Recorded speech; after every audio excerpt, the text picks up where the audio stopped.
hurricane, a tidal wave. Essence perfect, life looks brilliant, gives me moral dance. I'm out of control, about to blow, and I've been caught in the undertow. So toxic, but I can't get enough. You're burying me, burying me. Yeah, you're burying me, burying me.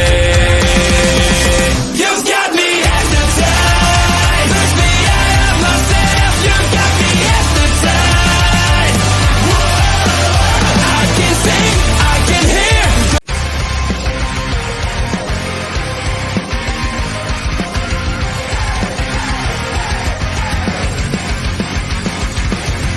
Everyone is watching me when I'm coming around.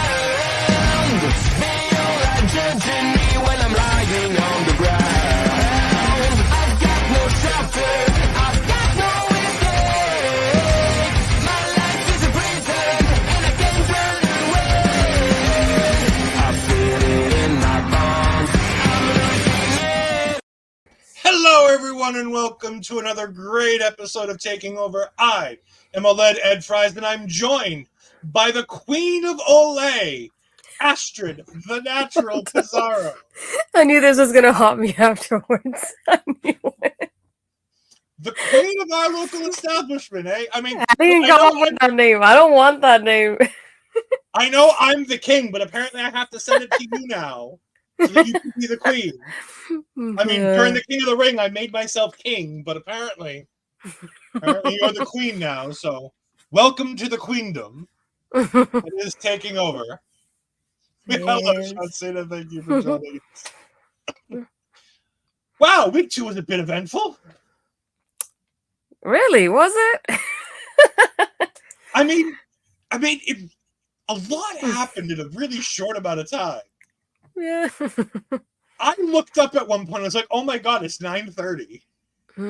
I said it before. NXT does very well with their 2 hours. They time well spent.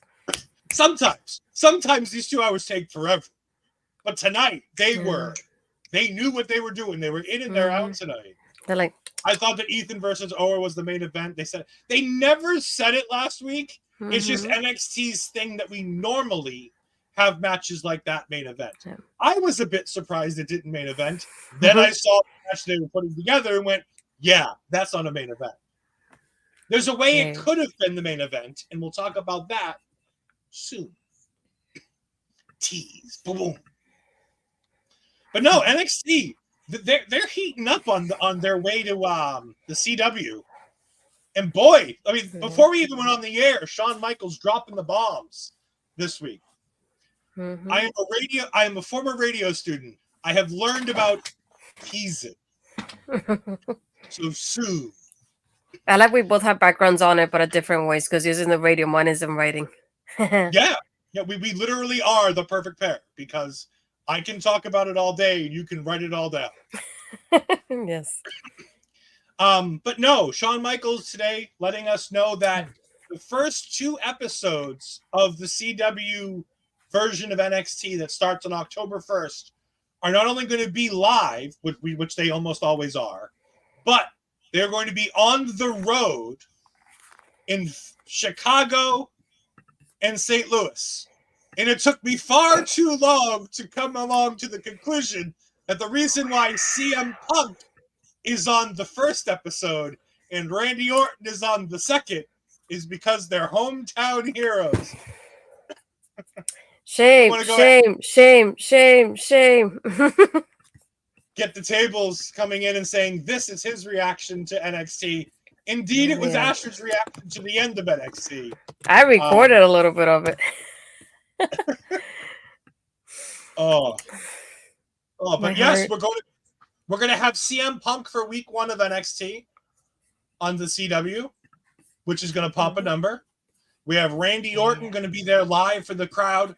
And again, this is now that we know that we're running the Allstate Arena in Chicago and we're running the big arena in St. Louis, the reason why you're bringing CM Punk and Randy Orton is to make sure that arena is not too empty.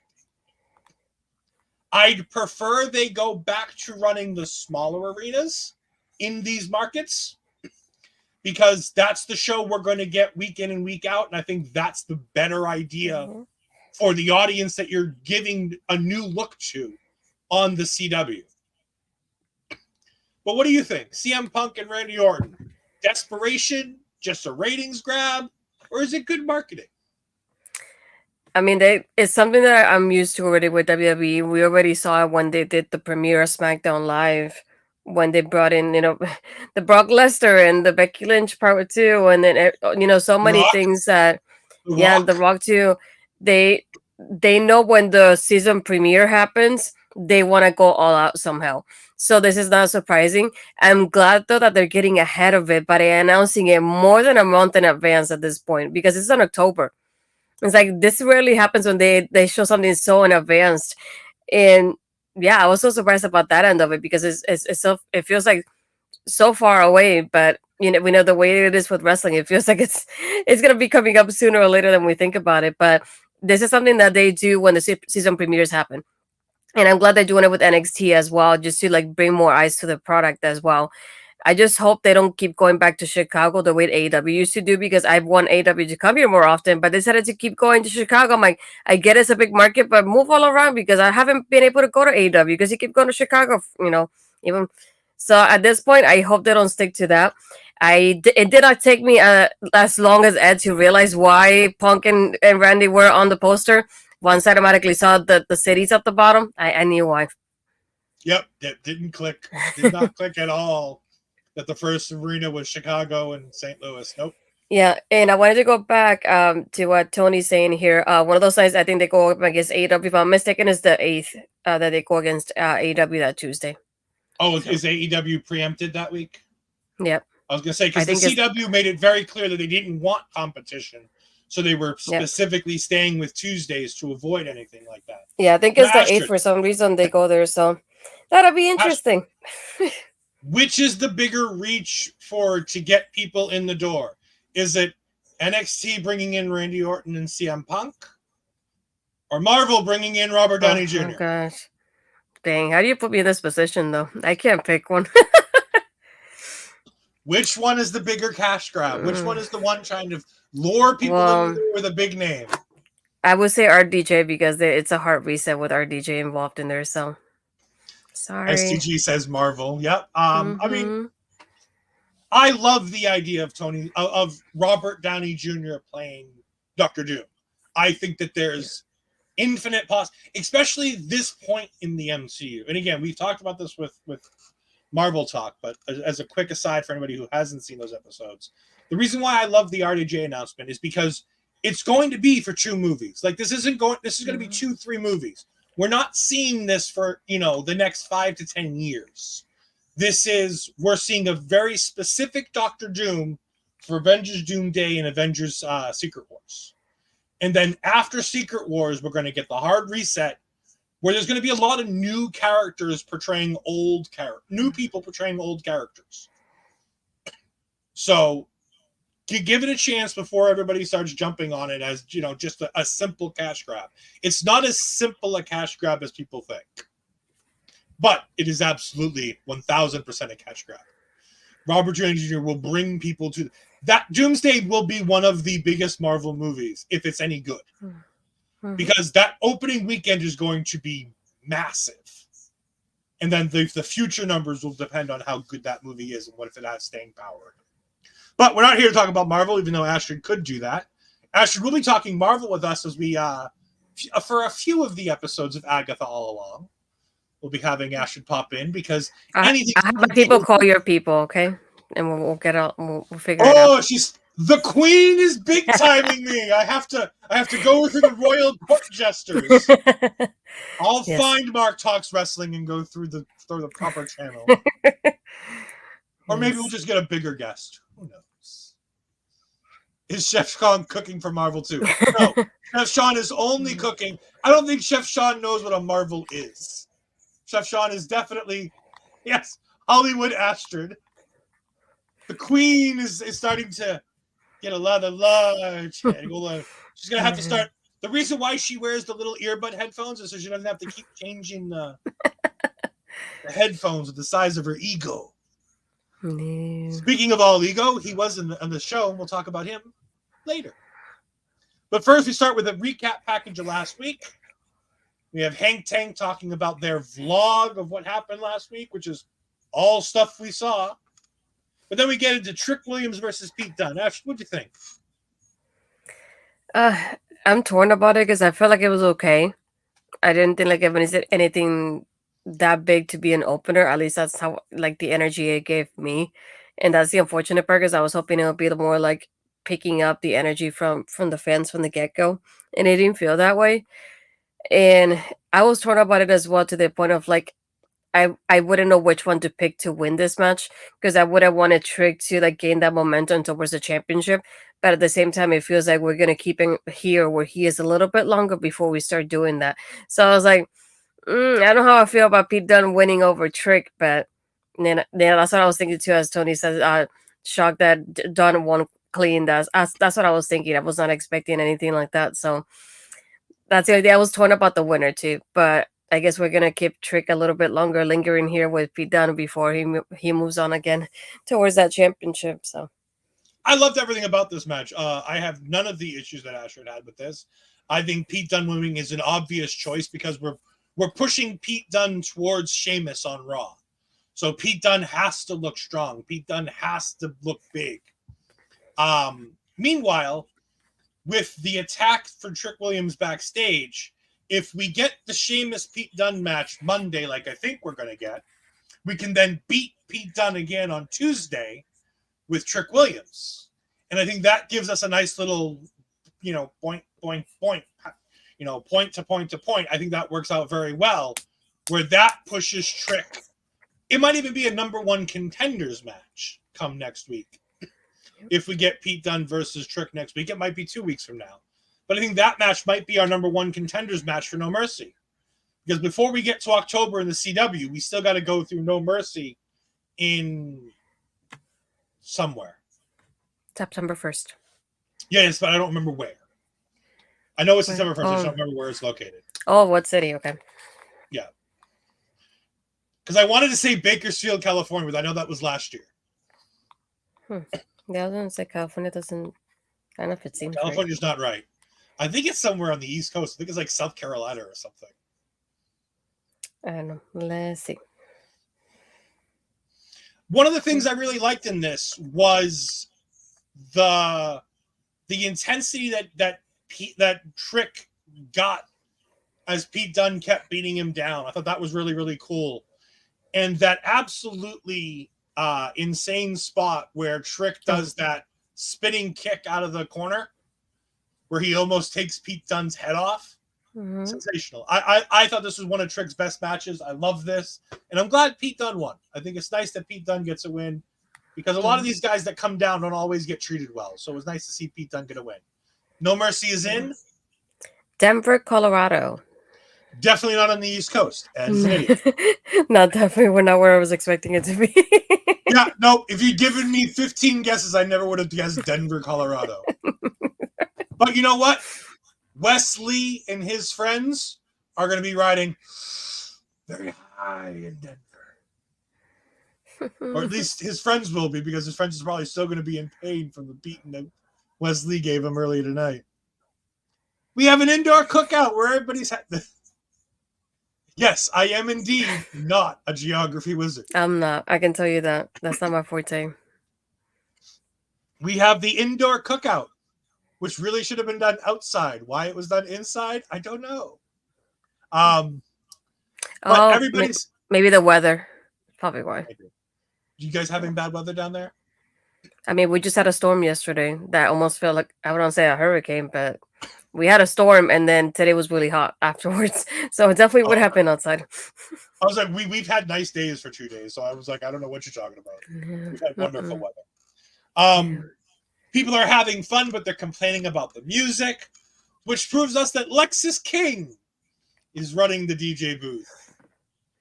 And everybody's like, well, they were like, well, we tried to get Eddie Thorpe. Eddie. And for the rest of the segment, in case Mel is here, we'll leave this up. Eddie comes in trying to get to Lexis King. They separate them and say, no fighting. you guys are going to have to settle this, another way. We'll go talk to Ava.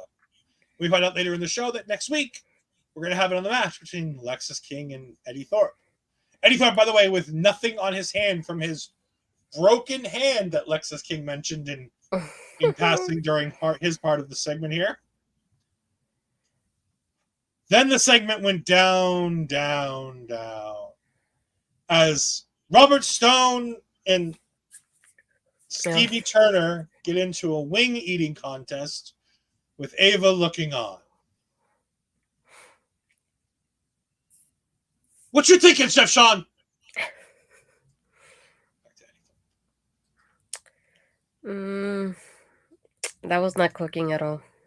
No, this was definitely not cooking, as the kids say. There was no Riz in this part of the segment. Oh gosh, don't say that. I have no idea what I just said. I think it was. I don't know. I watched a video today that was like teaching old people, young people slang, and I have no idea what I listen to. Like, I don't even understand the words they use to explain the new words. Because, like, I'm 2 generations behind. It's like there's a generation in between me and the new language. So, like, even the word they use to describe some of the words I didn't know. Was this a TikTok or what video was it? I don't know. I think it was on Instagram or TikTok or something. I don't know. I'm back with the Tiki Talk. You should have sent it to me so I can translate it for you, see? That's the mistake you made. When we say it, we sound like dinosaurs. Wait, who's we? Who's we? No. It's Tony and STG and I. I was about to say, don't. It's a royal we because I'm half in there, but not entirely. You're only half in there because of the fact that your sisters probably use this lingo and have taught you so you can actually have a conversation. No, I know some of them. Okay. What does Riz mean? It's Riz from charisma. Oh. That should be pretty easy to explain. Why did I not understand that? You're welcome. Okay. Anyways. Nathan Frazer wishes Ethan Page good luck in his championship match today. While Ethan Page is apparently somehow trying to get out of his title match because he has a 1-degree fever. And his body is a well-oiled machine, and 1 degree means something's wrong. Taylor says, "Why? Agreed. Why not just call it charisma?" Because they try to put everything shorter now. But why? Charisma's not a long word. It's relatively short. I don't know. It's a texting thing, People like to shorten every single word so they don't have to text more. I don't know. Children, I don't do that. I don't know. Ethan Page gets into it and says, "You know what? I wish you good luck with your match tonight, but you probably got a better chance of trying to find out where your tag team partner is tonight." To which Nathan goes, No, it'll be fine. Wait, where the fuck is Axiom? That moment is the moment that I heard that and I went, oh no, they're losing, aren't they? I don't want to see this. And I was so scared. Astrid's had a really rough week. First Damian loses the world championship. Then Damian's documentary premiered. I haven't seen it yet. No, I know, because I've told you about it, and you're very worried about watching it after I told you my reaction to it. Yeah. And then Damian and Rhea had a relatively decent night on Raw, which is good. And then Wes Lee and all this stuff, and your emotions are not in a good place right now. I don't know what to do with myself. He's not number 1, but he's really high up there. He's probably like 1A behind Zelina Vega. No, my number 1's Rollins. That's my number 1. That one I still don't get after the story I told you. But anyways. No, number 1 is Rollins. So if I would 1A and 1B will be Damian most likely. All right, remind me to tell you my Rollins story after we get off the air, because I've got one that'll change Mr. Lopez on you forever. She's like, no, I don't need to hear it. Yes, you do. We then had Tatum Paxley versus Kelani Jordan. This was okay. Mm-hmm. I didn't love this match. I really no. It's not a good story. It's not meant for the airwaves. It's But we'll put an OLE after dark. Is that what it's needed? I don't even know if that is, because it involves a word that I never use because my of word. what it means. Oh. Yeah. Anyways, I really liked. We used to have Ole After Dark. It used to be a thing on here, and it mostly involved two of our hosts getting both high and or drunk and talking about wrestling. We haven't had it in a while, and me and Bobby might have to bring it back at some point. We'll see. Back to Tatum versus Kelani. I'm trying to get this ship on track because Asher says I talk too much about other stuff. I didn't love Kelani's selling of the knee here. However, I did really like Tatum's work in this match. Yeah. Tatum was definitely the MVP. Yeah, Kelani did really good, but it seemed like she forgot that her leg hurt every couple of spots. Like, there are portions where she's running and then realizes her leg's supposed to hurt and fell down. And then there are periods where she does the top rope move, but falls down because her leg hurts. And then there's other times that she remembers her leg doesn't hurt, and she goes all the way up and does the whole, like, it was just... I call it Rollins selling. She did the Rollins sell, where he remembers briefly that he needs to sell the things that he needs to sell, but for 60% of the match, he forgets. No, I take a variety of notes. Some are more than others. Some matches have more in-depth notes than others. Most things are misspelled because I have fat fingers and I just don't bother retyping it. I don't have nearly the copious notes that the Honor Ramble team has. Auntie has the prettiest notes I've ever seen. Mine are in caps. It feels like I'm yelling at myself. And I send it to you when I'm typing like that. I told it, I'm sorry if I'm typing in caps. I'm not yelling at you. I'm just letting you know. No, I do spell things correctly though, because that's me. I cannot do anything being misspelled. That's my thing. It bothers me. No, I do have those. It just depends on the matches though. Some matches may not have good notes, but some of them might be detailed. These are my exact written notes for the Tatum versus Kelani match. Tatum versus Kelani, terrible trio watching while Astrid ekes behind. Kelani wins, good match. Tatum MVP. Wendy chokes out Tatum. So yes, Astrid was eking behind the terrible trio in the video that they showed us of them watching the thing. Because I couldn't, and again, it's mostly just simple, like, I hit the wrong letter next to the letter and I just don't bother correcting it. I forgot what the terrible trio was, and it took me a moment to realize who you were talking about. JC Jane, Fallon Henley. Yeah. Took me a moment. The Meltzers, all the Meltzers. Yeah, no, it was, there's nothing wrong with this match. It's fine. But Kelani's so hot and cold. And I don't know if it's the competition she's working with. Because Tatum was really good in this match. There's a lot of really fun and inventive things that Tatum does in this. Yes, I was about to say that's something that I want to send Mel the clip of, because her finisher, I know it's, I don't want to say copied, but it's inspired, to put it like that. I think it's from somebody from Stardom, if I'm not mistaken. So seeing the way she's been wrestling ever since I saw her with a new finisher, it makes me feel like she's watching more of, like, you know, their style of, like, the way that girls in Stardom wrestle, because it's different from what we see here. And you can see because her style seems different from most of the other girls in NXT. But we've seen probably like an ounce of it, to put it like that. We haven't even seen it entirely. And I've seen not that one, but not only her finisher, but there's another move that she does that's been so different that I'm like, I think this is Stardom coded, is the way I think about it. And you can see that because at one point she did a submission and it made me think of that too. And the way she's just going about is just so different. And even towards the end there, when she just like, she's in the top rope about, and I think she did a 450. The way the crowd was so behind her when she pinned Kelani, and it was a 2, almost a 3. I thought she had it, like, right there and then. And I was thinking I would have given it to her right there based on that, because that was just amazing to see. And seeing the crowd reaction, I feel like that would have kept going if she had won. And as much as I like Kelani, I really want Tatum to get that championship sooner or later. And again, she was definitely my MVP in this match because I feel she did so great with everything she did here. At the end, I just felt like I would have done it a little bit longer to help it develop, but not too much longer. Like maybe 5 more minutes to help it develop a little bit more.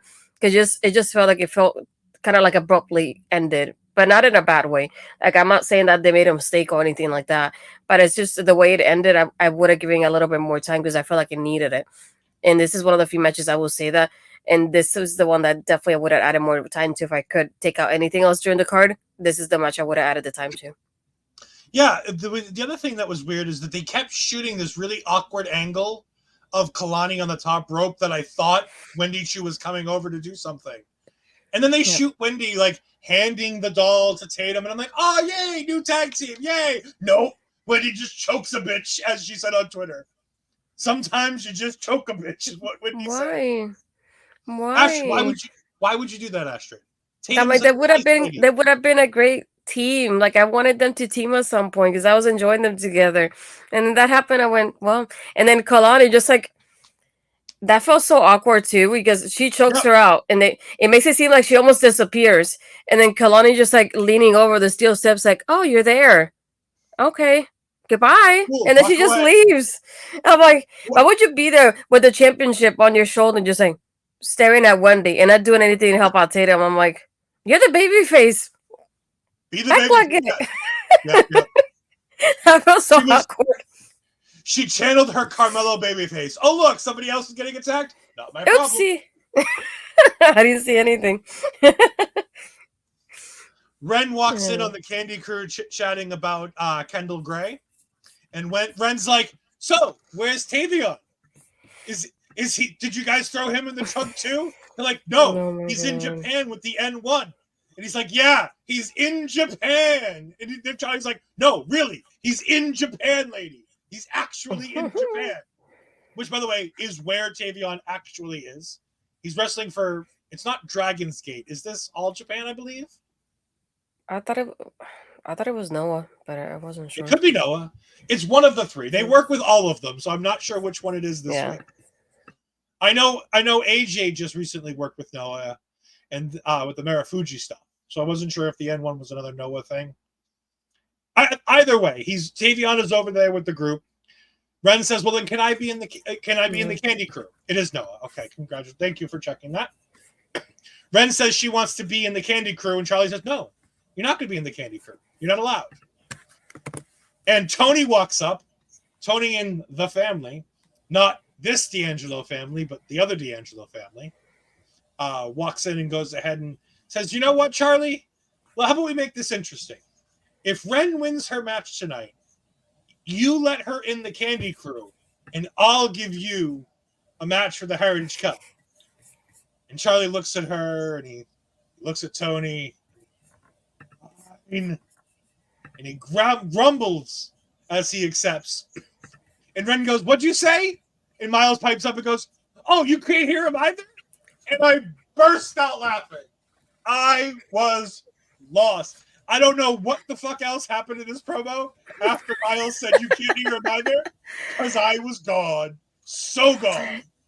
I was so concentrated, and the moment he said that, I broke and I lost it. I really did. I was like, no, I can't believe they're going with this. But it's so funny hearing it from him as well. I couldn't deal with it. They just summarized that part of like, oh, basically the cup match depends on her match, and then Oba like crosses in between all of them. And then I really thought he was gonna shove Nathan to the wall because he was so freaking close. I was waiting for the and then just leaving. And then when he did it, he just passed by him, and Nathan's calling Axiom like, "What the heck are you?" And he's like, "Well, when you were doing your thing, you were upset, so I figured you needed some space, so I gave it to you." And I was like, "I'm like, you're losing tonight, aren't you?" No. All right, I got back for this part. I just wasn't sure if there were anything else that happened in the other side of the segment. No, like I remember Oba walking through. I remember the thing between Axiom and Nathan. Like I said, I was gone for a few seconds there when he said you can't hear again, the whole joke being that Miles Bourne is part deaf. So he legitimately can't hear on one side. So it's a running gag that he can't hear Charlie when he talks. Oh, poor baby Randy. Baby Randy's having a rough week. Rough couple weeks. How about to say? And it didn't get any better tonight. We then have Pete Dunne saying that he's at the top of his game, and if Trick Williams thought he was in line for a title shot, that means that Pete Dunne should definitely be in line for a title shot. And then Trick just out of nowhere comes running in and just attacks the hell out of Pete Dunne. And they get separated by referees. Hey, based on the match we saw earlier, Trick versus Pete Dunne 2, I'm in. That'd be a great TV match. I'm fine with that. It'd be either one of them would be a hell of a lot better than the match we get next. Astrid, talk to us about Ethan versus Oro Mensah. You know, the first thing that came to my mind as this match kept happening was I missed this version of Oro Mensah. What happened to the Oro Mensah we got introduced to? Because this is the Oro Mensah I've been missing lately from RTV. Because Noam Dar has been the focal point of the guys of the metaphor. So to see him today getting that highlight in this match, and he was in control for I want to say 80% of the match, to not exaggerate. So I loved it. I love him being able to be the way he did. I did get scared when he slipped from the top rope towards the end there. I was like, oof, I'm scared for him. But I like the part that it takes the moment for them to be outside, for Ethan to do the Eagle's Edge on the table, for him to take that advantage towards basically more than second half of the match at this point. So it takes a while for him to get the control of the match later on. But again, it's I feel like Oro was the MVP in this match. I feel like I needed him to be able to show off the way he did tonight and to have him be the way he did. I just love the way he performed. And I wish you could see this more often at this point, because that's the Oro Mensah I enjoyed from when he started and when he got those profile video packages that we got from him. And then all of a sudden he went to Metaphor and we didn't see much from him wrestling. So it's nice to see this happening now. I hope they keep kind of the momentum going with him a little bit moving forward. Yeah, I thought this was a really good match. I think Ego did a really good job making Oro Mensah feel like a big deal. I think a lot of what made Oro Mensah look good was the skill and the years of experience that Ego has, that Ethan Page has. I'm with Tony here. I'm starting to fall in love with this theme song. I know it's not Ego, but it's just catchy. It's catchy. It's starting to catch on, and I don't want to like it because it's Def Rebel bullshit, but I like it. It's not bad. Great interview with Ethan Page this morning on one of the radio stations. I believe it's Mark Moses. I saw it on Twitter. Ethan talking about how he's so excited to be one of the first guys to bring everything that is him to NXT. Because so many people get changed and get, look at somebody like Taya Valkyrie. They change her to Frankie Monet, instantly lose all the credibility, instantly lose everything about her. But Ethan Page comes in. He's all ego. Ethan Page, the logos, the look, everything about him is everything he's always been.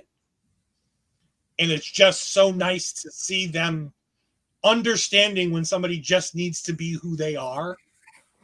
And of course, I don't think Nails from NY would ever have accepted Ethan Page in any other form. Because she is the number one egomaniac on my Twitter page. I don't know about everybody else's, but she's certainly the number one on mine. Yeah. So every time we have an ego title match, I keep checking the page to see what she's thinking about these matches. I'm not in denial. I Def Rebel makes really shit music, and every now and then they come across a banger. They ruined Roman's theme. All the extra bullshit they added to Roman's new theme is just awful. And it got us demonetized. It got us blocked on YouTube too. Plus, think about it this way. Yeah, I'm the thing I don't like about them is I know I like the one for Ethan, don't get me wrong. But for example, I wouldn't want the theme to go ego and that's it. And then you hear the ego and it's him. It's they give you little clues as to who it is based on what happens. Like the Bailey role model. Don't do that. Don't tell me who it is like that. It should be that the theme song should be enough for me to go, oh, this is Bailey, without having to hear the role model part. And there's so many like theme songs that they just say somebody's name or the nickname or whatever it is before they even come out. It's like Tiffany has like Stiffy time. Don't like the one that she had for NXT was better. Jose, the NXT one's better, but don't get me wrong. I love hearing it's Tiffy time at the beginning. I do of the song. too, but they do that with every single song though. They kind of introduce it to who it is by like having a voiceover before the music starts, and I'm like, really? I should be able to like know who it is. Like if I hear Randy, I hear voices in my head. It doesn't tell you it's Randy Orton, but you know it's Randy because you heard it so many times. It's more than one royal family. Professional wrestling. Yeah. I'm showing my age by saying this, but I wish they wouldn't play theme songs. Yeah. Yeah, I don't like it when somebody runs out and they play the theme song. No, I feel like it kind of warns the person though that somebody's coming if you think about it that way. So I don't like it. Absolutely.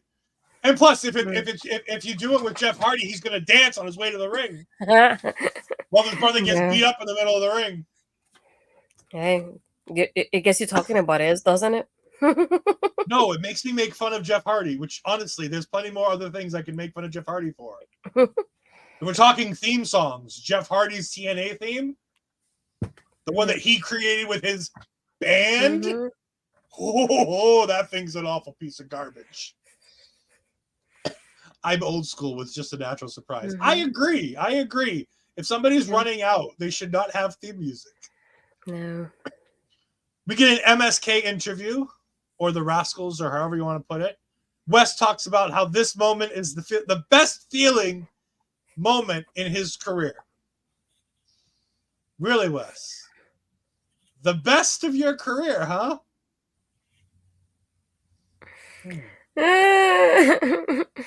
I did tweet out after this, Wesley interviews just don't hit the same without Mackenzie Mitchell. They really don't. No offense to Kelly Kincaid. Love Kelly Kincaid. She's done great work as Quinn McKay in Ring of Honor. She's doing good work here. But there's something special about Wesley and Mackenzie Mitchell. Yeah. Yeah, poor Astrid is indeed losing it. And it's only going to get worse. Yeah. We then get another part with the barbecue where the girls are looking and eyeing up. It's Jada and question marks. Who was the girl? No, Brinley was one of them. Is that Brinley? I honestly couldn't tell. The one sitting with Jada when they were talking about Dion Lennox? Yep, couldn't tell. Yeah, she was sitting her left. Yeah. No, I know. It was blonde number 15. But I didn't know who blonde number 15 was for the life of me. I literally put question marks in my notes. And then I put, while question mark is eyeing up Dion Lennox, Jada and Lola argue about who's next to take on Kelani. Mm-hmm. And then random bro gets beat up for being an asshole and gets triple power bombed by Sol Ruka, Lola Vice, and Jada. I'm not ready for him when he comes to TV. I really am not. He's already on TV, by the way, just so we're clear. I know, but I mean like permanently, to put it like that. No. So this is random dumbass bro from Next Gen, right? He's one of the Next Gen people. Yeah. So this is the same guy. For those that can remember this, he's the same one that said something about Natalia and Carmen one week as they were walking by and got beat up by Carmen. Mm-hmm. This is the same guy, random gym bro. He's had a little, I don't want to say Twitter beef, but like a back and forth with Chelsea at one point too. Yeah, not my cup of tea. You know what, Sean? I'm going to talk directly to you now. So, and actually, I know it looks like I'm looking at you, but I'm looking at Sean. Sean, I know that you think this used to be funny when you used to do it back in the day, and back in the day it was okay. People accepted this, but this isn't okay anymore. It's 2024. You gotta get with the times. This guy's not allowed on TV. Stop making Jim Bro try to think like he's cool. I know you think it's a good idea, Sean, but it's not. It's not getting him over. And it's going to give him X-Pac heat. You remember X-Pac? You were friends with X-Pac. Don't give this kid X-Pac heat before his career begins. Be better than this, Sean. Be better than this. Although I did love seeing the girls powerbomb him through the table. Yes, I love that part. 3 girls who have nothing to do with each other power bombing random asshole gym bro through a table. Yeah. Definitely worth it. We then have in my notes Joe versus Joe. Hendry takes on Joe Coffey. Man, Hendry is really over with the crowd. Like, did you hear that the theme song tonight? They That sang was so the freaking entire loud. theme. Yes. Everybody's doing the hand waves. Everything. Everything. He has got this crowd in the palm of his hand. Yes. By the way, if people think that TNA made a mistake working with WWE, this might be the one they made. Because Joe Hendry's never going back to TNA if WWE can help it. Joe Hendry has even himself said that he's got a special deal than all the other TNA talent, that he's able to train at the Performance Center right now during this TNA partnership. Welcome home, Joe Hendry. We're going to see you here more often. Welcome. Welcome. Joe, we hope you're enjoying your vacation here. Just remember in 6 months to sign your contract and come here permanently. When you come here permanently, there's going to be a very big pay raise in it for you. Because unlike the hot dogs and peanuts that you make working for TNA, you're going to make real money working here at NXT. Oh my God. A little bit God. less on the merchandise end, but it'll be okay. Trust me, at the rate you move merch, it'll be fine. Astrid, I think if there's no other better time than... And I mean, folks, where's the lie? I wish I could see you mouthing it. Yes. No, I hate to agree with you on that, but yes. I mean, do you really? It's damn do you true. not? It is. It's absolutely. It's Kurt Angle true. And by the way, would people prefer to see Astrid and I react live to the first episode on the CW, or would you prefer a typical taking over that happens after the show with a full recap? Watch how long. Watch how long. Watch how long. Well, comment down Astrid below. Let us know. Let us know. Yeah. Please And comment down make sure below.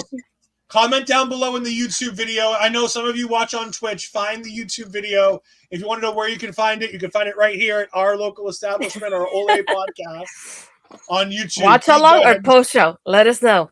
I vote watch along because it's a special night. Plus, Astrid knows I hate doing watch along, so she wants to do a watch along. Yes. Joe Coffey versus Joe Hendry. What do you think of the match itself? I missed some of this, to be honest, but from what I saw, at least it looked fun. Yeah, and when you asked me what Joe Hendry's promo was after the show afterwards, I realized you missed a lot of this. But my favorite part was, and he tweeted about it. Let me see if I can find it real quick. Is that as soon as the music ended, he jumped and he dived onto Gallus outside. And he said, there will be one Joe Hendry dive each decade. See you again in 10 years. I love starting off with that. Like, when I saw him jump, I was like, where the heck is he going? And then I noticed Gallus and I was like, oh, that doesn't happen. He like took me by surprise. Like, even starting off with that. You missed the best Gallus moment, though. Because later in the match, he pulls in Eddie Guerrero. He's outside with Gallus, and they're trying to get him. They pull him out under the ropes, and he goes ahead and fights off Wolfgang, and he fights off Mark, and he tucks Mark underneath the ring apron, and he goes and grabs a chair, and instead of using it, he throws it to Wolfgang, and then jumps on the table, but he jumps on that the protective portion of the table, so it makes a loud sound. So the referee turns around from dealing with Joe Coffey to see Mark Coffey holding the chair, and Gallus gets kicked out, which leads to Joe Hendry hitting. So, okay, I don't watch enough TNA lately. Is his finisher called the standing ovation? Mm-hmm. Okay. Because he's like, he hits him and he's got a standing ovation, and I'm like, well, yeah, it's Joe fucking Hendry, Vic. Of course it's a standing ovation. He just won.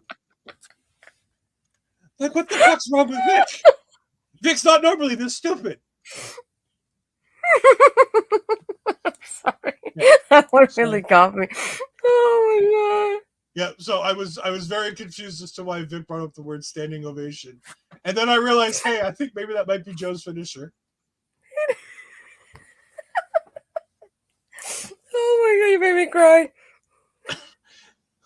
Hey, I did what Mark and all the people from Ole couldn't do during the interview. I made you cry. Oh my god. Ah, He also cuts a promo afterwards saying that he's going to be here for a long time. And if anybody in the back has an issue with it, they can go ahead and meet him here next week. And don't oh worry, my God. you won't even have to say his name, and he will appear. Yay. Joe Hendry back next week. Yay. Good job, Sean. Good job. Oh my god. You're right over there. Oh jeez. We go to the Chase U classroom. We found out that Ridge bought them a new classroom. I'm going to assume this is with the merch money for the new shirt. By the way, Chase is still the only one not wearing the new shirt. It's very sus. Very sus. Do you know what that one means? Yes, I don't. I know what sus means. I've watched people. The only reason why I know that one is because I watched people play Among Us during pandemic. Yeah. Thea and Duke are both very, very bummed. And Riley tries to pump them up, saying, hey, you guys were both really great.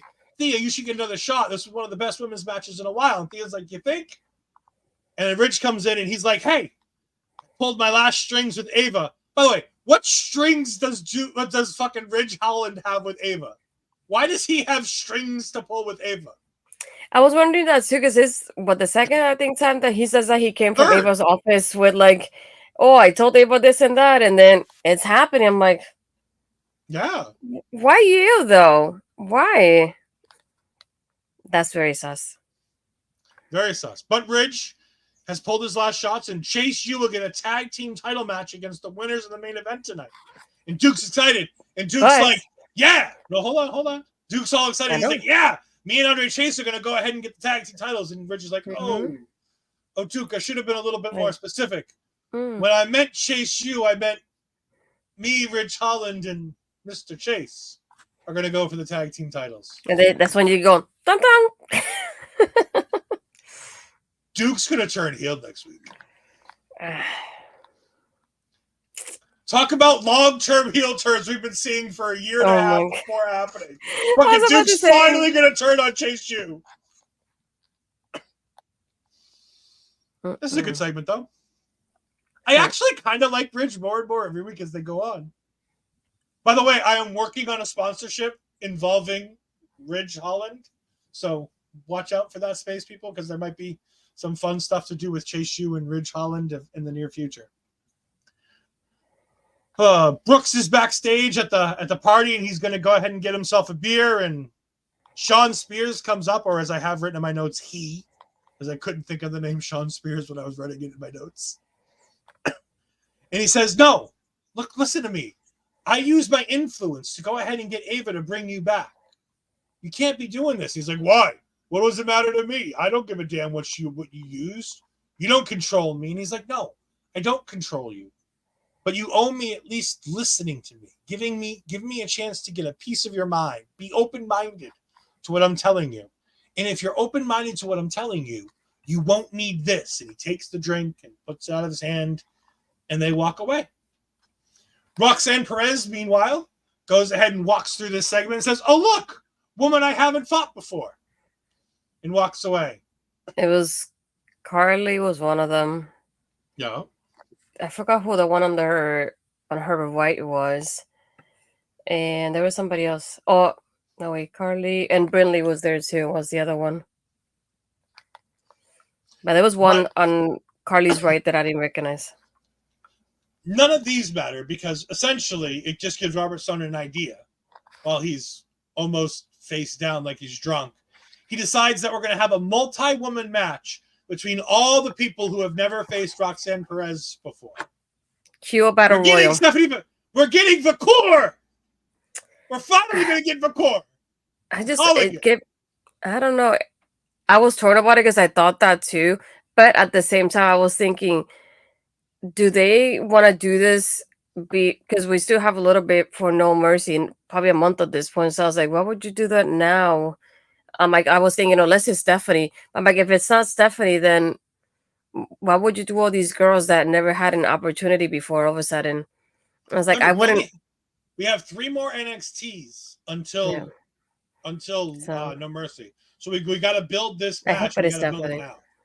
I think it's Stephanie Vicor wins this. I think she's going to be unannounced. It's just going to be like a battle royal multi-woman match. You know, first to get a pinfall or submission wins. And I think it's going to be Stephanie Vicor. Yeah, we need that star power. The big 3 that are coming. Depending on the week that it happens, it could be Julia. If this takes a week or 2 to build, next week is the 13th. That's right around the time that Julia's done with her last show in Marigold, which means by the 20th, if this match takes 2 weeks to get to, on the 20th, it could be both Stephanie Vicor and Julia in that match. And if we have a finish like I think we might have, where they both get eliminated at the last second by each other, the triple threat at No Mercy between Roxanne, Stephanie, and Julia. Chef Sean, make it happen. Yes. Then the Good Brothers come and the fight starts because they complain about food or some bullshit. I stopped listening. It was the Good Brothers. Yeah. We get Wren Sinclair versus Kendal Gray. God, Kendal Gray is really good. She really is really good. Like, this is a Wren Sinclair match through and through. And Wren Sinclair does a very good job leading her through this match. Wren Sinclair is very talented in this ring, especially with her submissions. That's the thing I noticed about Wren Sinclair tonight that I didn't know before, is these submissions she's fantastic with. Yeah. The way she was transitioning from one to the other at one point. It was very smooth. Really clean. But Kendal Gray making it easy for her body to bend in the ways that she needed. And that flip out onto the pin out of the bow and arrow type move. Oh, fantastic. I love this. Yeah. Kendal at one point gets on the outside and little Randy tries to get involved and she scares him away. And then he gets up on the apron and Wren Sinclair gets the better of him. And then Kendal almost pins her and Charlie reaches in and stops, and he doesn't cheat. He wants her to earn it. He was thinking if she wins, I get my match. But he's also thinking if she's going to be part of my group, she's going to earn this. Wren gets out, and she gets very angry. Power of the punch like Charlie's dad would have done. Knocks Wren Sinclair down. 1, 2, knocks down Kendal. 1, 2, 3. Wren Sinclair wins clean. Yep. And Charlie Dempsey versus Tony D'Angelo. This is the best women's match of the night. And to be ironic with this match, though, I think this one had good timing because being that I don't want to say at least Kendal doesn't have a lot of experience. Wren has a little bit more than Kendal. But at the same time, Kendal, you're like easing her into this. So it's good that she has like shorter matches to start with. And like you said, Wren was leading this, doing very well with the leading of it, and the way they went from like, is it the head scissors? I always kept like with the submission that she did, and then they reversed and went to the other side to do a little. I was like, that looked very smooth too. And the way that Wren was taking charge of this match, it was so fun. I really enjoyed it, and I feel like it had good timing. And like you said, I kept looking, and then Charlie coming in, he's like, no, I'm not gonna help her. I'm gonna have her do it on her own. And I love that part of it because, like you said, it's like, she's gonna earn it. She's gonna earn her spot here, even though technically my title match is on the line because of her. So it was nice to see that at the end. I like how she wants to do the pose with him, and then Mouse is like, "Yeah, I'm gonna do it with you," and Charlie's like, "Sure." It's like it's something that I was not expecting because thinking of like Wren with them, they don't match. But then seeing how she brings out a different side of Charlie, because Charlie's not a funny guy. Charlie's very serious. And she brings this like goofy side of him that works so well with him that I never thought I would like. Like I never thought I would like him being goofy. And then now him being like this, like doing the sign and the hand sign the way he did, I was like, I like this. Why do I like this? But I do. But it was fun to watch this, and I feel like it was a good introduction to her with the team. I imagine probably No Mercy is gonna end up being that like multi-person match between both of the groups at the end. The thing I really liked about all of this is there's a chemistry, like you said. They bring each other out of Wren, Sinclair, and Charlie. There's this great chemistry between the two of them. And Charlie, like his dad, has this wry smile when somebody gets the better of him in a verbal exchange. And Wren Sinclair is the one person who seems to get him from him every week, where all of a sudden you'll just see Charlie try to hold back from breaking, trying to hold that stiff upper lip, as you might call it with the Brits. I thought this was great. I love this. This is my second favorite women's match of the entire weeks, of the entire Great American Bash. It's slightly below Roxanne and Thea, and only slightly below that, because Roxanne and Thea was a fantastic women's match. Great main event for that show. But I thought that the submission transitions were better here than they were in Roxanne versus Thea last week. I think that's just because I think Thea and Roxanne don't have quite the chemistry that Kendal has with Wren Sinclair. Oh boy. Javon Evans. Oh, Javon I was Evans. waiting for this. This is Now- exactly like the one from last time. Why? No. This is very different than the one from last time. I didn't like it. Oh, I didn't like it either, but it's very different. Yeah, but I just didn't like it. That's what makes me think of like it felt like last time. He spends almost the entire interview geeking out about the fact that Matt Bloom is his teacher at the PC.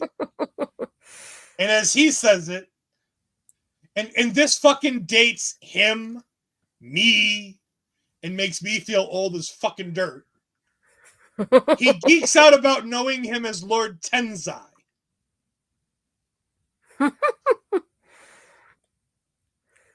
I remember A-Train's debut. The hairy back, the fact that he had to name Prince Albert in kayfabe because he had a pierced you-know-what. Yeah, the fact that he's geeking out over Lord Tensai that he met as a child, and he asked him how he gets rid of all the tattoos on his face. Oh God. Why was half this fucking interview about Lord Tensai? If I don't get fucking Matt Bloom versus Javon Evans out of this, I'm gonna be pissed. But you know what I didn't like about it too? It just like it felt like similar-ish, aside from that part, to what we had before. And it's like the point of like I didn't like the first one. So what we continue on with this trend of continue with this is like if when they say superstar profile, I was hoping it would be somebody else. But then it's like, no, Javon and everything. It's like, no. And then dude is here, 19, that just freshly turned 20 in April, as he said. And he's promoting people not to go to school. That is something I would say no. And this is me being me because that's the way I was raised. But you know how many kids are watching NXT and how many kids you are their role models and you're basically telling them, don't go to college, it's fine. What the fuck? I was like, well, that didn't work out for you, but it may not work out for other people. So it's like, it doesn't work out the same way for everybody else. And once he said that on, he's like, oh, I had teachers telling me to get a backup plan. And I said no because wrestling was the thing. It's like, yeah, because you made it. Some people don't. So they do need a backup plan. So I wouldn't say don't say no to a backup plan. And like I said, this is just me being me. I just didn't like that part. Javon Evans, look at Joe Hendry. Look at LA Knight. Look at Joe Coffey. Look at Ethan Page. Do you know how long these motherfuckers had to work to get to the spot they're in?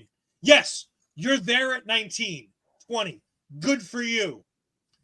The part that pissed me off even more than that, because I almost could forgive him for that. Because he's like, yeah, for me, that's not right, yada, yada. Like, he plays it off. Where are you going to be in 10 years? Well, I mean, I don't know. Like, I'm only 20 years old. I'm just figuring out. Yeah, no shit, you're just figuring out who you are. Have fucking goals, kid. I want to be world champion in WWE. I want to be in the spot that Cody Rhodes is in. I want to be in the spot that I want to be in the spot that Braun Breaker's in. I don't know. Pick somebody on the main roster. Be like, I want to be them in 10 years. You fucking asshole. Oh my God. This made me hate Javon Evans. I didn't think it was possible. I like and Javon it felt Evans. like it made him more not relatable. Yeah.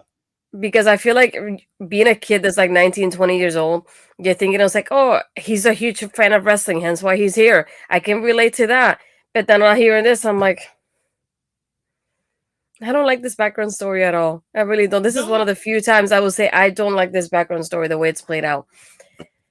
At this interview, I would have given it to somebody else. I wouldn't have given him this like profile at all this way. Who's the guy that's Billy Starks' friend who's fucking stuck on Level Up?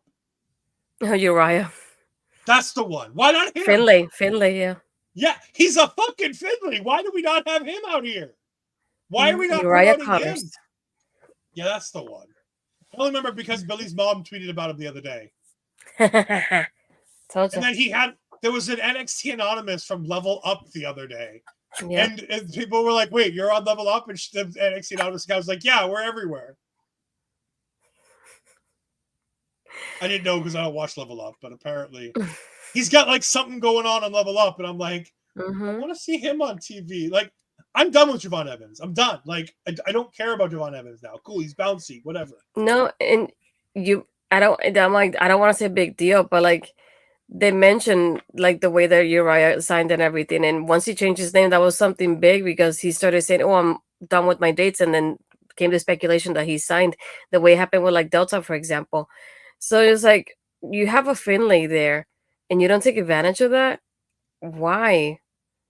Like, I get not calling him Finlay. Like, we have Charlie Dempsey, and we're doing the same thing. He's not a Regal because he wants to make his own name for himself. And yeah, we'll tongue-in-cheek it with William Regal coming out and playing up because the crowd knows, and the crowd will chant, "He's your daddy," things like that. But like, we get it. Like, if you know, you know, and if you don't know, it's fine. We're not The Rock. Yeah, even The Rock. Like, they do the little teases, but they don't make it obvious. Yep. And it's like, what's holding Uriah Connors back that's not holding Javon Evans back? Because I have to know, because you've made me hate Javon Evans in 2 weeks. When Javon Evans had that match at Heatwave, we talked about how he's an instant star. Yep. How there's nothing that can hurt him. He's ready to go. In 2 weeks, they've killed him, as far as I'm concerned. I could care less about him now after 2 weeks. And it's not like he's not bad at the promos. It's just poorly edited promos. Where he's like, oh, can we take this out? Like, all this shit like that in a promo package. Like, I would have put a footage of him from the indies and saying how, and like from him, a child, saying this was my dream. And the way that we have like a Rollins with the fake championship in his hands for his video packages, like that kind of thing, from like showing it how it was a dream to now it becoming a reality. Because like I said, it doesn't happen often for a lot of people, especially at his age. I would have done that rather than make him look like almost like a dummy of what it feels like, by promoting of like not going to school whatsoever. So it's like I would have done something like that, of like showing how it became a dream. And he's like, oh, I used to watch Lord Tensai when I was, this age on my CV, and now he's my coach. Like, that's a little bit different. I would have taken out the school part, and the Lord Tensai part would have kept it, because that makes it funny. Because like you said, not only does it age him, but the fact that he's like, I went from seeing him on my TV to seeing him in person. A lot of people don't get that experience. So I feel like I would have liked to see that. Yeah, the talent is great. Hi, Brett. Hello. Nice to see you. I don't know if you just finished streaming or if you're about to start streaming. If you don't, I'm going to go ahead and throw it in the Our Local Establishment one. But go ahead and give Brett a shout on Twitter. And go ahead and follow him on Twitter and on Twitch. Big fan, especially the TNA. He's a big TNA fan. So maybe during one of these, if we have that big crossover, it might be a show we get Brett on, talk about it, because Brett's a good person. Oh, no. We're okay. We do our best. Astrid is the icon. She is indeed the queen of Olay. Oh, God. let me go ahead and Ash, while you go ahead and talk about Obafemi in the parking lot, I'm going to go ahead and give a shout out to Brett. But Obafemi survived the parking lot. Woohoo! I mean, it doesn't happen often. But I thought it was funny in this aspect because he's starting his interview and he said, "Oh yeah, next week I'm gonna get somebody," and they try to get him to say who his somebody is for his opponent, and he's like, "It'll be whoever wants to step up to me." So we're living in a mystery, which I'm like, somebody from TNA. I'm cool with that. I have a feeling I might know. With who is backstage tonight? I have an idea. Yeah, one. Are you gonna say it at three? One, two, three. Josh Alexander. Yes. Yeah. I figured. So I like that part, but at the same time, it's just funny seeing Tony come in and just barge in, just like, so the NXT Cup match next week, it'll be me versus Carlee, and I'm like, damn, you cut him up by Femi like that in the parking lot? You brave soul. You are a brave soul. I'm gonna tell you that. That parking lot is the most dangerous place in all of professional wrestling, and you just cut off Obafemi. Oh boy! I thought Obafemi was gonna make poor Stacks go through the fucking car. I thought Miss NXT was gonna have a lot more to do other than posing for photos on her bed this week. And if you don't know what I'm talking about, just look up Ari Grace's Twitter. It's not as weird as it sounds. Just look at her Twitter, you'll understand. But no, yeah, that's 2 matches that are confirmed for next week, and then this goes right into Vic telling us what we're getting next week, which is a monster show. Obafemi is defending the North American Championship next week against somebody. Josh, it has to be Josh. Don't manage expectations. Carlee versus Tony D'Angelo for the Heritage Cup. Mm-hmm. Lexus versus Eddie. So Mel will be happy because we'll be talking about Eddie Thorpe. Mm-hmm. So that's always going to be happy. And then Chase U is going to go for the tag team titles against the winners of the main event, Axiom. And speaking of that, we're to our main event. Astrid, do you want to recap the main event for us? Oh my gosh. I don't know if I have the feels. What can I say? This match is just the reason why it shows why MXK belongs in NXT. Like, this was one of the matches that was just amazing. Let me finish, sir. Let me have my moment here before I cry again. Okay, Taylor. No, it's like they have such an amazing chemistry, both of the teams, which I just love to watch. And I wouldn't mind watching it again and again and again because they're just so great together. I love that there was moments towards the end there was a miscommunication at one point between Axiom, and I was so freaking scared when that happened. And then there was, I think, at 2 different occasions when Wes was about to get pinned, and I could see Zachary trying to get in there to like break up the pin, and then Wes would kick out. So he's like, "Oh, we're safe," and he could like take a moment to like breathe. But after Axiom just retains, we get the Rascals just hugging. And the angle first, because it's Wesley, and then the guys are both of his shoulders. With the ankle there, I kept thinking, are they going to turn on him? Because it will be like that 2 against 1, and that'll be their exit from the story in itself. So I was waiting for both of them to turn on him. So I was watching it like this, like a little nervous. And then Trey distanced himself from Wes a little bit, and he starts crying. And I was like, that he feels a little bit too emotional for me. Like, it's too real. Like, this is ending somehow. But I want to know how it's ending. And I was not expecting it to be right there and then. And then we get that kick heard around the freaking world when Wesley turned on Trey. And the moment he just slips out of the ring and just leaves. And then Zachary's like, but what the hell? That's your brother. And I was expecting him to turn on Trey at that moment too. Like, I was waiting for something else to happen there. And then the moment we have the back and forth here. And if you notice there, Trey doesn't get too much time. Hey, no, Eric. So having that moment there, and even him just like going and doing the steel steps towards Zachary too, and the chants in the crowd like he's an asshole. I like everything is like this moment. At the same time, I was not expecting it, but I understand it, if that makes sense, because I keep thinking, I feel like he needed this. He needed like a reset for him especially after not winning the championship. It's like he's not gonna go for the North American title anytime soon because of Obafemi being champion still. So it's like, so what do we have going on for him? And I feel like he needed a little something to, to get our attention, to get, to get people going. And to see this happening, I was like, damn it, I would have done it this way, because then obviously we cannot get him to go back to TNA and team up with them when he turned on them in NXT now because of the back and forth we got going on. So it made it bittersweet because I'm thinking it's a good highlight for him, but at the same time, it just bums me out that we won't see the Rascals teaming up on TNA any longer after this. Not anytime soon, at least. But no, it makes me sad. No, it definitely was a big shocker. And what a way to end NXT on week 2 of Great American Bash. It's just they got me. They really did. We did have Brett coming in saying Wesley turning almost made me sob. Zachary Wentz is my husband, even though he doesn't know it. And I was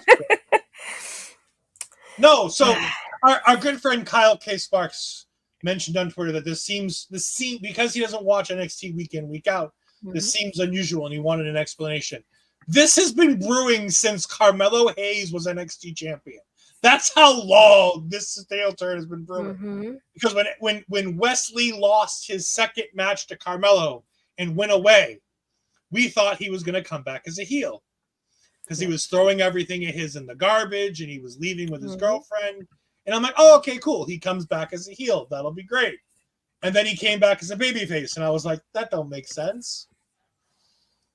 And then he did the crying promo in the ring because he lost his championship. And I'm like, all right, makes sense. So now he has to come back as a babyface now.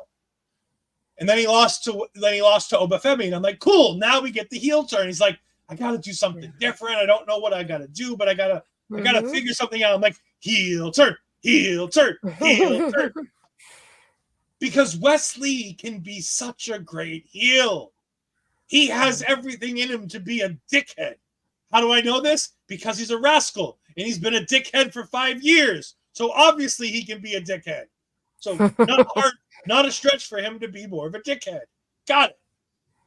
I am so excited to see how he changes his attitude, his in-ring stuff.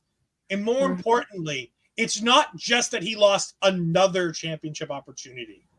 It's that this was a championship opportunity with Zach. This was an opportunity with the guy who got him to NXT, his brother. And then, like Wesley said, as he was beating down Zach and while he was beating down Trey, you left me alone. You left me by myself. You fucked up and you got fired because of your mouthy ex-girlfriend. And you got fired and left me by myself. And I had to figure out who I was all over again. And the moment I figure it out, and the moment I have it all under control, now you come back and want me to go back to who I used to be. I'm not that guy anymore. I'm somebody different. And this is the exact promo we're going to get from him next week. This is going to be, it's not going to be a you people promo. It's going to be a you guys promo led directly at Trey Miguel and more importantly at Zach Wentz. Yep.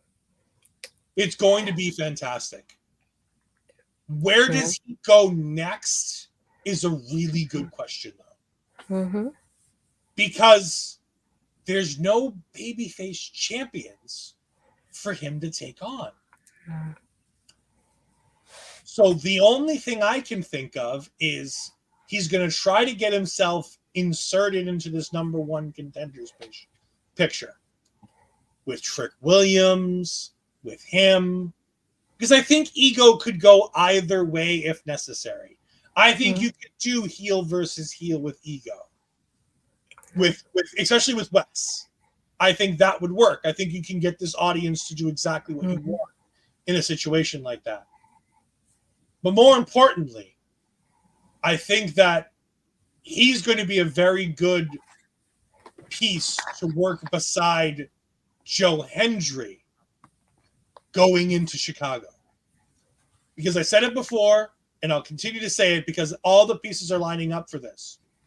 Joe Hendry is going to win the NXT championship on the CW show number 1 in Chicago at the Allstate Arena. That's going to be the big crowning moment of that show. We're going to open with CM Punk. We're going to open with Roxanne Perez. CM Punk, probably Cora Jade returns that night too, by the way. And I think we might even get Mother. I think AJ may make that show too. Could you imagine if she walks out, if Light It Up hits in front of a Chicago crowd? They're going to lose their ever-loving mind. Even I will lose my mind. Yeah, Astrid will not be doing that show that night.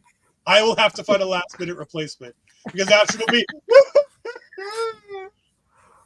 Wait, hold on. Do we have it? Oh, hold on. I'm going to have to switch brands for 1 second, guys. Give me a second. We are now on our ramble. I'll be like here. Astrid will be here. Yes. All right, we're back to taking over. I mean, between Joe Hendry winning and Mother being there. No, I'm far less certain that Mother's going to be there than I am that Joe Hendry winning the NXT. I know. Yeah. Because there are so many reasons for her to do it, and there are 1,001 more reasons not to do it. Most importantly, is she doesn't want to do it.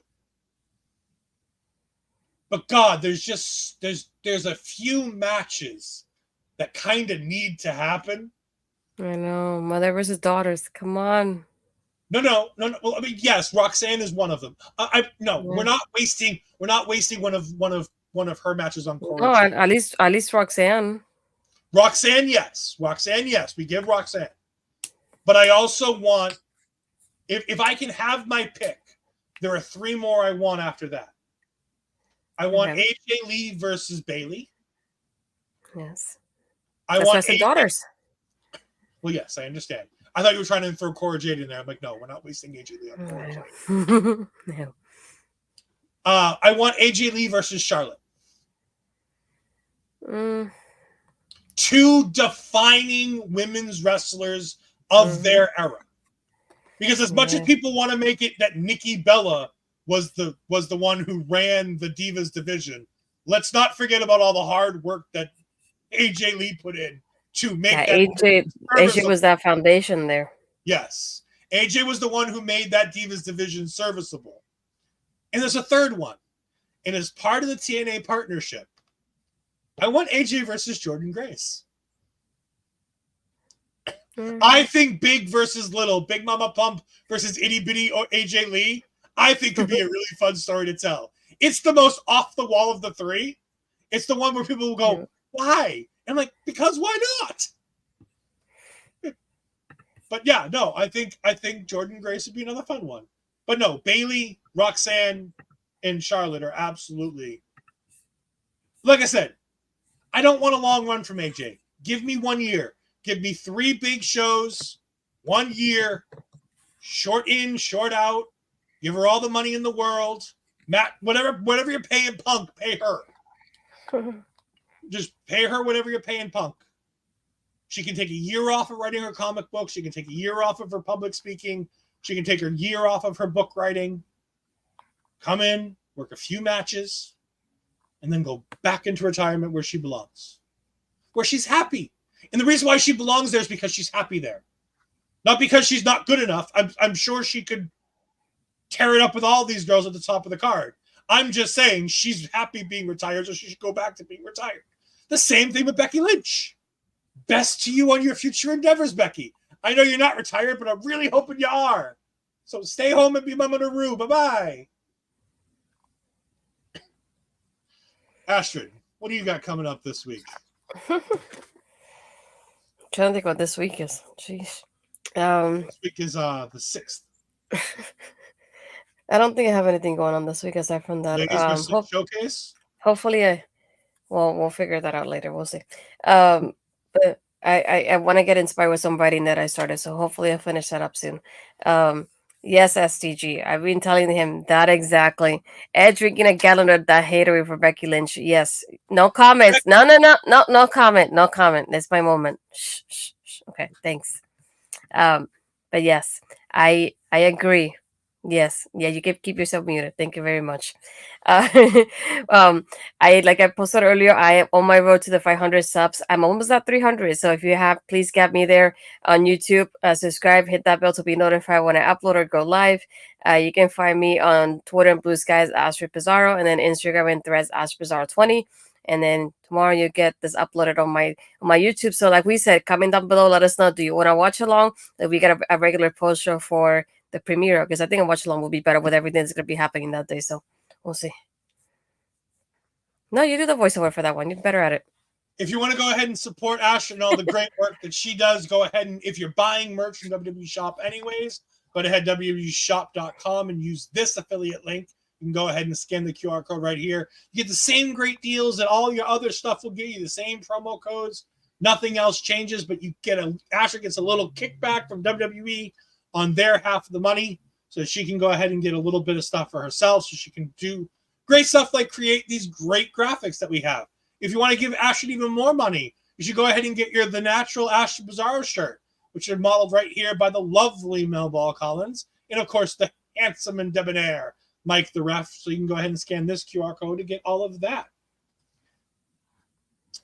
You can find me on Twitter at EdFries12584. You can find me on Twitch at twitch.tv/EdFries2002, where you can consistently hear me talk about how Becky Lynch is the most overrated of the four horsewomen, how she is the least talented in the ring, how she is the least talented on the microphone, and how if it hadn't been for a bloody nose, she would have been a nobody for the rest of her career. No. Yes. The man wouldn't be the man if it wasn't for the bloody nose from Nia Jax.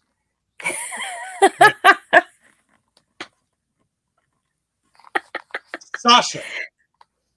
Barely. I dislike Sasha as a person. I like Becky Lynch as a person. I dislike Becky Lynch on camera. I think Sasha Banks is money on camera. SCG, are you kidding me? Can we mute Ed? I mean, we can. Yes. Astrid would have to host the whole show. And if Astrid has to host the whole show, it's only going to take 20 minutes. Exactly. See, we in and out. We discuss the important stuff and then we No, we need the watch hours, Astrid. These shows need to go longer. Thank you, SCG, for being on my team. Yes, we can mute Ed more often. I will try that. For myself, for the Queen of Olay, Astrid Pizarro, we have been the Taking Over team, and we will see you next time.